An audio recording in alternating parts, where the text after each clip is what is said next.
Hey YouTube fam, how you doing? It's me, Journey Against 6, and welcome back to my channel. Tonight's a little different video for me. I'm going to get right into it. It's been a while since I addressed any type of controversial issues here on YouTube, and that's been for many reasons. First of all,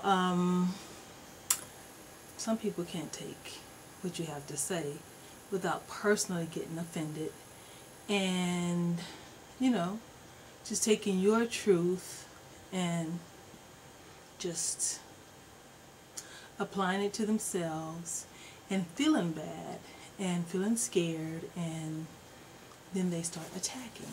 So, for those people who cannot view this video with an open mind and as an adult and react as an adult and respond as an adult, then I suggest to you to turn your computer off or to go to another channel right now.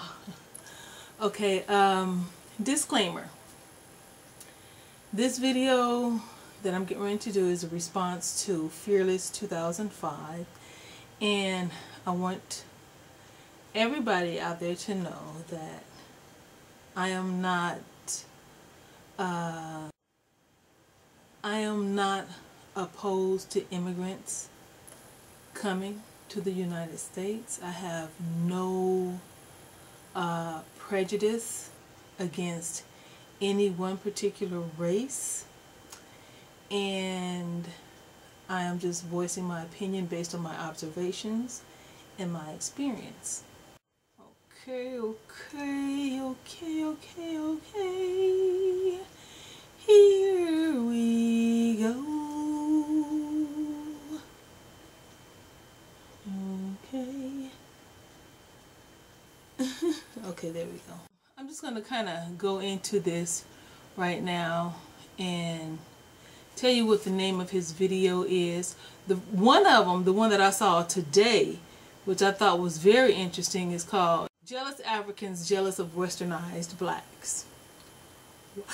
Excuse me. Wow, that kind of really, you know, made me start thinking. Then he has another video, and this is the one that really I wanted to respond to, but when I saw the one that he did today, it really kind of like said, okay. He made two videos that kind of really piqued my curiosity and got my attention. Okay, the first one is Africans Coming to America. I don't like them. And the second one was, like I said, Jealous Africans Jealous of Westernized Blacks. Now, I'm going to say this first of all. I have two very, very, very, very, very dear friends from Nigeria. They are identical twins. They're male, they're nurses, and I call them my brothers. Whenever I needed something from either one of them, they were there for me. And when they needed me for something, I was there for them. They both used to be my supervisor, and one of them, who ended up being the director over the facility where I was working, made it possible by giving me the schedule that I needed to finish school to obtain my RN degree. So, I mean, how can you not respect that? You know, he showed enough faith in me that, you know, he made it possible against the administrator's will, actually. So, I love those two guys. I love them, and they will always be part of my life. Now, I have met many people many Africans from many different countries. Ghana, Sierra Leone, Nigeria, Ethiopia. I think those are the four main groups. But I've noticed a difference in each one of their cultures. I noticed a difference in the way they all respond to African Americans, especially the women. and I'm talking about the women, especially responding to the women. Now, for the most part, my worst experience with an African was with one from Ghana. And it was so subtle. I'm going to say that betrayal and dubious interactions was part of our experience together, and most of it was on his part. This guy was my assistant at a facility where I was working. Most of the staff there was African from different parts of the country, I mean different parts of the continent, I'm sorry. And you know, I was African American and I was their boss. Okay, so I disciplined, I praised, I educated, and I tried to organize that facility. That's what I was called there to do, and that is what I did. A lot of the systems that I put in place are still there, but during the course of my tenure there, the guy closest to me, the guy that I would confide in when it came to the workplace, our problems, our issues, actually pretty much fed me to the sharks. I'm going to say that. This was his mode of operation. He would come to my office and he was always very upset, telling me how the administrator would you know, belittle them and just treat them like they were non-human, and pretty much, you know, she could walk in and bump shoulders with them and not say a word. She never, and I saw this with my own eyes because she used to pass by my office every morning, and she would never say good morning. Never ever say good morning, never hold a conversation with the staff. She'd just go in her office, and there was two people that she did associate with most, and neither one of them were African nor African American. One was a Caucasian and one was Hispanic. Anyway, and that's not to say they were bad people, but you know, that's how it was. Anyway, I want to make this long story short. This one guy, he'd come to my office and he'd complain.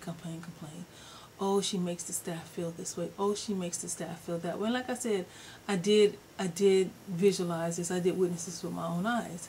So he kept telling me and kept telling me. I said, you know what? I said, I'll tell her. I'll, you know, just pull her coattail and tell her that how she's making the staff feel. Anyway, I did that. But she asked me, she said, well, Janet, who said it? And I didn't say it really mean or anything. I just said, you know what? I said, can I talk to you for a minute? And I said, you know what? I said, you're the leader of this team. You know, everybody follows your lead, and you know, they feed off of your energy. And I said, well, many of the staff have kept coming to me and they're telling me, you know, that you kind of make them feel bad sometimes and blah, blah, blah, blah, blah. You know, just kind of ran it down to it, but no details. And so she asked me, she said, well, Janet, who said it? And she was the type of person that if she knew that you said one word against her, your butt was out the door. So I told her, I said, you know what, I really don't want to, you know, reveal that person because, you know, I just don't want them to lose their job, or I don't want them to feel like there would be any type of retaliation. So she told me, well, since you can't tell me, then I'm just going to assume that it's not true and that these are your feelings. And I said, okay, you know, if that's how you feel. Needless to say, sooner or later I was out the door.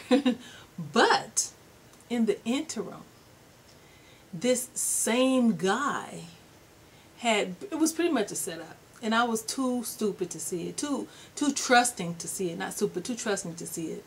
What he had done was presented another one of the African nurses to her as a potential director, which was my position, and kind of talked her up on it, and just, and this lady was somebody I hired. She had no experience, but that's okay. God bless her. But yeah, so he was kind of like working the front door and the back door. So we got through survey, and the survey was okay. She had unrealistic expectations. She was new. She didn't know what she was doing. So anyway, this African male who was married to an African American woman, basically, just everything I was saying to him, and I told him, I said, okay, I talked to her and blah blah blah, and he knew that I was going to take the fall for the team. And not one time did he even, of course he wanted to keep his job, so he didn't say a word. So after our survey, I got let go, which was okay. That's cool. I was really upset. Not so much that I got let go, because I didn't appreciate the dynamics of the facility, and I didn't appreciate the atmosphere. So anyway, this guy, like I said, he sold me up the river. Now, okay, cool. He had his little African friend picked out for the position. They had already negotiated a salary and everything, which, plus I was making way too much money. But anyway, they had negotiated a salary, and then he kept telling me stuff like, oh, after the survey, I tell you, I'm going to make some really good changes for myself and he was my nurse that did wounds. For my wound care, I'm going to do everything by the book like you taught me. Anyway, and I should have caught on, but I didn't know that they spoke with forked tongues. Anyway, so yeah, needless to say, now I've been going for a couple of years now, and this guy is that administrator's right hand. He is her right hand. He is like her nursing consultant, run from this building to that building and just do all kind of stuff. But like I said, he had help, and his help wasn't just from other Africans.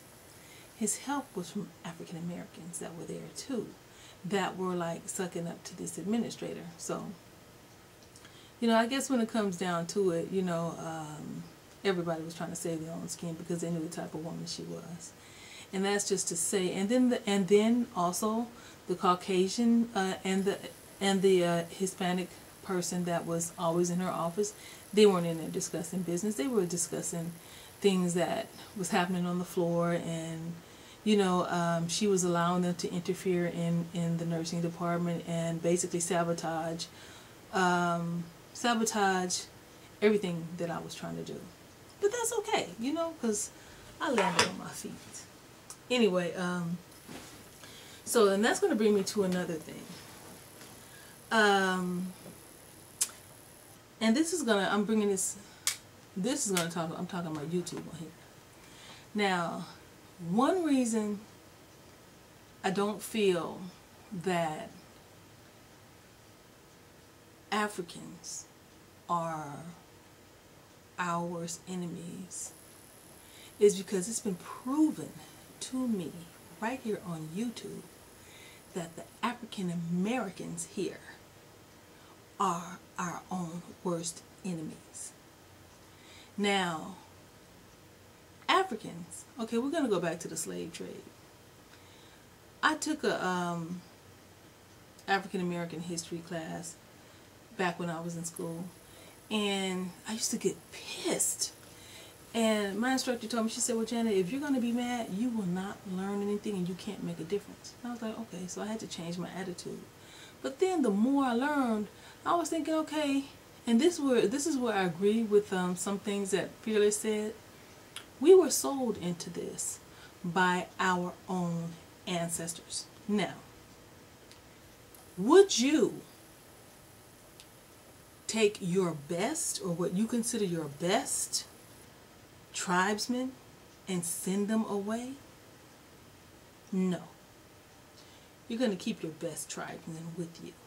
So, our ancestors that came over here basically were not considered highly or regarded highly by the people that sold them in the first place. So, in my opinion, if you feel like the Africans that are coming over here right now treat us like, dirt, it's because the ancestors that sold us didn't have a regard for us then. They're coming, and then they probably feel the same way. Oh, these are the bottom of the barrel that we sent over here. So, that dynamic is still continuing. They had no regards for you then. They have no regards for you now. Now, the African Americans here on YouTube, and I'm not saying all of them, but you guys know my first channel, Jernigan 6, was flourishing. I love that channel. It was just multi-dimensional, a lot of different topics, hair, cultural stuff, social issues. But I made one video and the term nigger was used, and I mean, there was this rampage on YouTube. And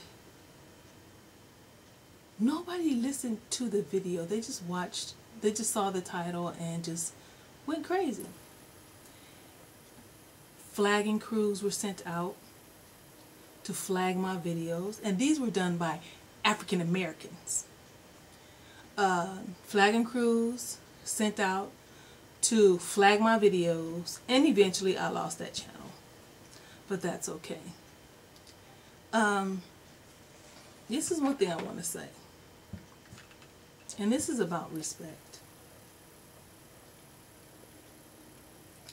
When some of us, when we're being reared by our parents, our mothers carry us, they nurture us, and if we're lucky, they nurture us into adulthood.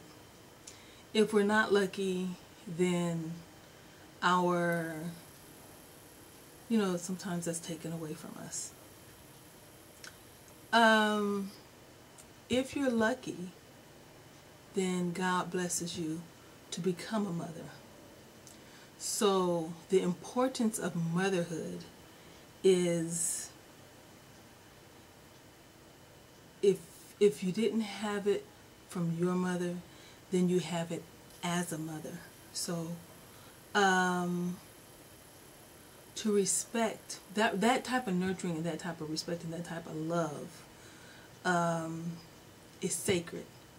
It's very sacred. And when that's disrespected, then to me, it's just a sin. It's a sin. Okay, and this I'm going to tie in with Africa and being our so-called motherland. Would I go back to Africa? Not to live.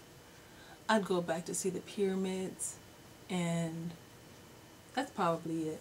That's one of the goals that I have. I do know many Africans that are taking their money that they're making here and building up their own country. I don't feel like Africans are jealous of us. I feel like they're just carrying on that same dynamic that was in place way back in the slave trade. So, in a sense, the mother was cut off from her children. No ties, no respect, no love. That's what we're experiencing. On the flip, like I said, many of us here in America, we can talk about the white man all we want to. We can talk about other races all we want to. But the most damage done to us is done by us. And YouTube is a prime example. And that having been said, I don't know if I made very many points in this video, but this is just something I want to get out. So God bless you. This is Jernigan 6. I hope this video wasn't too long. And I'll see you in the next video.